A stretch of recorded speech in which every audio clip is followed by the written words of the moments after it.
यहाँ सभा में आए हुए बुजुर्ग, आदरणीय बुजुर्ग, मेरे बड़े एवं छोटे भाइयों, मित्रों, बहनों, आप सबका मैं अभिनंदन करता हूँ। मुझे जन स्वराज ने जो मौका दिया है ये आप लोगों को रिप्रेजेंट करने का तिरहुत कॉन्स्टिट्यूएंसी से, तो डेफिनेटली आप विश्वास रखें कि मैं उस उम्मीद पर पूरा खरा उतरूंगा। और मैं ये वादा करता हूँ आज के डेट में कि मैं इस फील्ड में, अगर मान लीजिए आप लोगों ने मौका दिया, तो जो ये 13 महीने का ये सेशन होने वाला है, इस 13 महीने के सेशन में बहुत कम मुद्दे उठाऊंगा और उन्हें निष्पादित भी करूंगा। जैसे स्नातकों की समस्या है कि 3 साल का कोर्स 5 साल में हो रहा है और प्राइवेट इंस्टीट्यूट में 4 साल के अंदर में बीएड एजुकेशन मिल जा रहा है। तो डेफिनेटली ये 3 साल का कोर्स और 5 साल में क्यों हो रहा है, इस पर मैं ध्यान दूंगा। युवा जो होते हैं, युवा स्नातक जो हुए, स्टूडेंट्स हुए, उनके लिए ये मेरा एक कदम रहेगा। शिक्षा के क्षेत्र में मैं दूसरा पॉइंट है शिक्षा और शिक्षकों की समस्या। तो शिक्षा के क्षेत्र में सुधार करने के लिए शिक्षकों का मनोबल बढ़ना चाहिए और शिक्षकों का मनोबल गिराया जा रहा है। 9 बजे फेशियल अटेंडेंस लग रहा है, सिर्फ शिक्षकों का लग रहा है। देखा जाए तो 3:15 बजे स्कूल का समय खत्म हो रहा है, 4:30 स्कूल में हम लोग को रखा जा रहा है। तो ये एक सेकंड इशू होगा कि आखिर शिक्षकों का समय का चोर बता करके शिक्षकों का जो समय के कारण में उनको दंडित किया जा रहा है। और 3:15 बजे से कोई स्टूडेंट नहीं रहता है, फिर भी स्कूल में 200 से ऊपर स्कूल घुमा हूँ, हर जगह पे कोई भी स्टूडेंट नहीं मिलता है, कोई गार्जियन नहीं मिलते हैं। एमएलसी बनने के बाद में वहां जाऊंगा, आप पत्रकार महोदय सबके साथ में जाऊंगा, वीडियोग्राफी करवाऊंगा और सारे अभिभावकों से पूछूंगा कि क्यों आप अपने बच्चों को 3:15 बजे के बाद में नहीं रखते हैं, और अगर नहीं रखते हैं तो इन शिक्षकों को 3:15 बजे के बाद में 4:30 बजे तक का जो दंड आज के डेट में मंत्री और मंत्री के जो संतरी है, यानी कि मंत्री के जो भी सचिव है, वो क्यों दे रहे हैं। अगर ऐसा ही है कि नियम अगर नहीं स्ट्रॉन्ग करना है तो बाकी भी सर्वेंट, गवर्नमेंट सर्वेंट जो है, सरकारी नौकर जो भी बाकी है, उन सब के साथ में भी इसी तरह का सख्त नियम लागू किया जाए। दूसरा चीज है कि चिकित्सा, तीसरा पॉइंट है चिकित्सा। तो चिकित्सा के क्षेत्र में भी मैंने एक चीज देखा है कि मेडिकल कॉलेजेस या हॉस्पिटल्स में जितने भी डॉक्टर्स होने चाहिए, स्टाफ होने चाहिए, वो नहीं है। यहाँ तक कि मेरे नाना जी स्वर्गीय नाथ पांडे जी के द्वारा जो मेडिकल कॉलेज एसकेएमसीएच खोला गया था, उस मेडिकल कॉलेज का रिकॉग्निशन रिकॉग्नाइज होने वाला है, यानी कि खत्म होने वाला है। और सरकार हॉस्पिटल पे हॉस्पिटल, मेडिकल कॉलेज पे मेडिकल कॉलेज को ले जा रही है। अभी सुपर स्पेशलिटी हॉस्पिटल खुला है, नड्डा जी के द्वारा इनॉग्रेशन हुआ था, उसके अंदर में कोई भी सुविधा नहीं है। सीटी स्कैन 5 साल से सड़ चुका है, एमआरआई एसकेएमसीएच का गायब होकर के और वो यहाँ से निकल चुका, वो लिस्ट में है लेकिन हमारे यहाँ पर दिया नहीं गया। एमआरआई बहुत महंगी मशीन होती है, प्राइवेट में या फिर गवर्नमेंट में एक मरीज को 4,000, 5,000 से 15,000 तक लगता है। सरकार अगर ये मशीनें फ्री नहीं दे पाएगी, 5 लाख का अल्ट्रासाउंड मशीन देती है, गंदी सी गंदी मशीन देती है, तो जो आम मरीज हैं जिनके पास में पैसा नहीं है, वो तो अच्छी मशीन, अच्छी सुविधा नहीं लेंगे तो वो प्राइवेट में जाएंगे। तो आप उसके बाद में कहेंगे डॉक्टर लूट रहा है। डॉक्टर नहीं लूट रहा है, सरकार लूट रही है। सरकार अच्छी मशीनें नहीं दे रही है, डॉक्टर्स को ड्यूटी वहां पर नहीं दिया जा रहा है, होम पोस्टिंग नहीं दिया जा रहा है। होम पोस्टिंग के नाम पर एक अमाउंट फिक्स कर दिया गया है, जिस अमाउंट के अगर देने पर ही, मान लीजिए कि एक असिस्टेंट प्रोफेसर, ऐसा डॉक्टर, प्रोफेसर, हर चीज का एक रेट लगा दिया गया है। वो रेट देने पर ही आज के डेट में पोस्टिंग होती है, होम पोस्टिंग। तो होम पोस्टिंग आपको सुपरिटेंडेंट लेवल, प्रिंसिपल लेवल, यहाँ तक कि जितने स्कूल है वहाँ पे प्रिंसिपल लेवल पे होना चाहिए, या फिर डीएम लेवल पर आप कर दीजिए।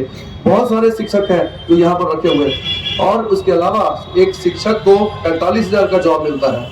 क्या 45,000 के अंदर में आप होम से, अगर किसी का घर है, अगर मान लीजिए गया और उनको आप मुजफ्फरपुर या फिर सीतामढ़ी, शिवहर में जॉब देते हैं, तो या तो उन्हें 2 ही चीज स्थिति होगी, या तो 2 घंटा 3 घंटा जर्नी करना पड़ेगा बाइक से और 9 बजे सुबह में पहुंचना होगा। वो गामा में 2 शिक्षक अभी मौत हुई है, तो वो जल्दी पहुंचने के कारण में हो रही है। रात में सोएंगे नहीं, 5 बजे निकलेंगे घर से, तब जाकर के 9 बजे पहुंचेंगे। सब कुछ काम संपादित करने के बाद में 9 बजे, 5 बजे जगने वाला आदमी फिर 4:30 बजे घर जाएंगे, 8 बजे पहुंचेंगे। हो सकता है अगर दूर से आ रहे हो तो 10 बजे पहुंचेंगे। कहाँ से उनको आप मनोबल आप अच्छा कर पाइएगा। वो अपने बच्चों का नहीं सो सकते। अपने घर में अगर उनके कोई भी बीमार पड़ते हैं, तो हमारे ही घर में कोई बीमार पड़ते हैं तो रात हम लोग का 12, 1, 2 बज जाता है। इलाज करवाते हुए, वो तो ये भी नहीं कर सकेंगे कि हॉस्पिटल भी अपने अपने गार्जियंस को ले जा पाएंगे। तो आप शिक्षकों का मनोबल तोड़ रहे हैं सिर्फ अपने अपने गुरूर में। आपका गुरूर ये है और आप कहते हैं कि शिक्षक से अच्छी शिक्षा नहीं देते। आप उनको समय की सीमा कम कीजिए, होम पोस्टिंग करवाइए उनको, सारे शिक्षक और चिकित्सक सबको होम पोस्टिंग दीजिए। आप यहाँ मुजफ्फरपुर में 2000 से ऊपर डॉक्टर्स बैठे हुए हैं।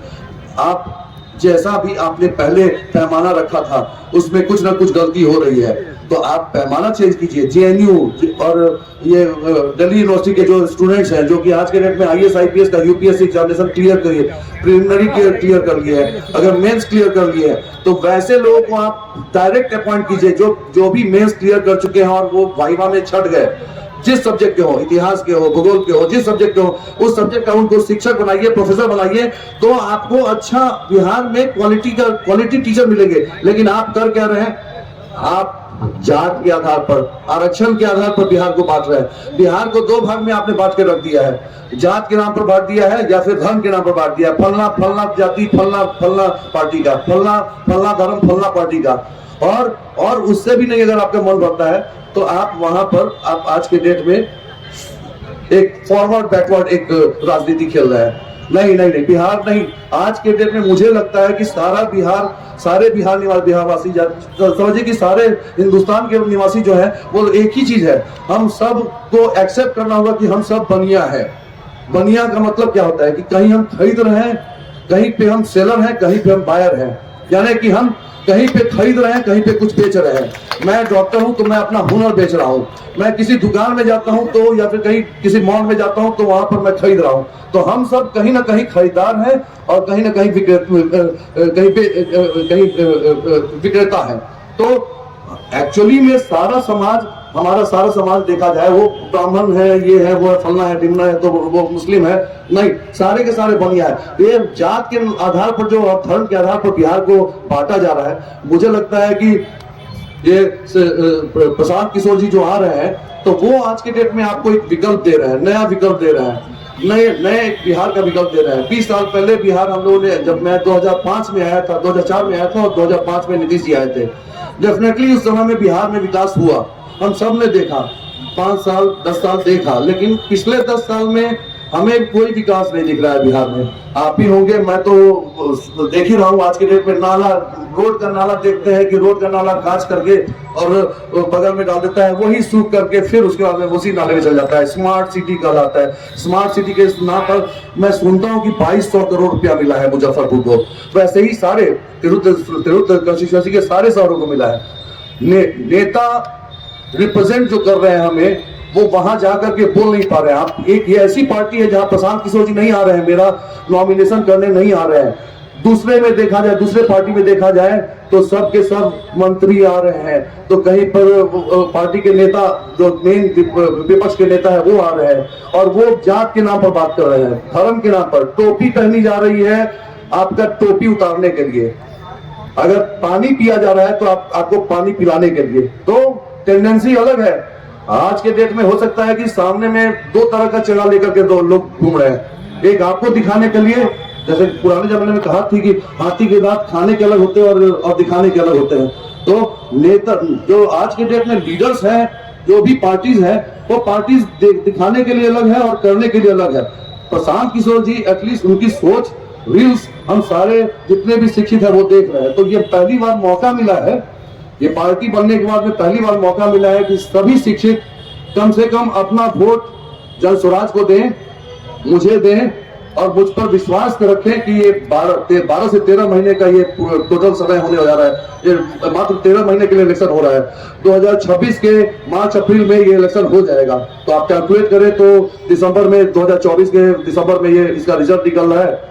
मात्र 25 का, और साथ में आपको 25 के लास्ट में ही आप समझा जाए कि ये इलेक्शन जो है फिर से तैयारी शुरू हो जाएगी। जुलाई 2025 से इस इलेक्शन की तैयारी हो जाएगी। तो अप्रोक्सीमेटली 6-7 महीना या 8 महीना मैक्सिमम आपको मिलेगा इसको। मैं ये कहना चाहूंगा कि मात्र 13 महीने के लिए समय मिल रहा है। आप सब एक बार एटलीस्ट प्रशांत किशोर जी की सोच पर विश्वास रखें, मुझ पर विश्वास करें। 20 साल से मैं यहाँ प्रोफेसर में समय दे रहा हूँ, लोग आ रहे हैं, जात धर्म के नाम पे कर रहे हैं। मैं SKMCH के बगल में, जो परिसर के बगल में एक मदरसा है जिसके मौलाना जी हैं मुजाहिद जी, तो वो 20 साल से वो मुझे पेशेंट्स, गरीब पेशेंट्स को फ्री करने के लिए भेजते हैं, मैं करता हूँ ना। हम पूछते हैं ना वो बोलते हैं, वो सारा का सारा जैसे ही वो लेटर लिख करके भेजते हैं हमारे यहाँ पर वो सारा फ्री होता है। तो ढोंग करने वाले 20 साल से ढोंग नहीं करते हैं। आज के डेट में लड़ रहा हूँ 2020 में हमारे नेता जो है वो हमारे गार्जियन की तरह है, उन्हें भी हमारे बारे में सोचना चाहिए, हम बिहारियों के लिए सोचना चाहिए। सोच ऐसी नहीं है, मौका दिया जाए, जो भी बोल रहा हूँ अच्छा सा करूंगा, नहीं कर सका तो अगली बार इलेक्शन नहीं लड़ूंगा। नमस्कार।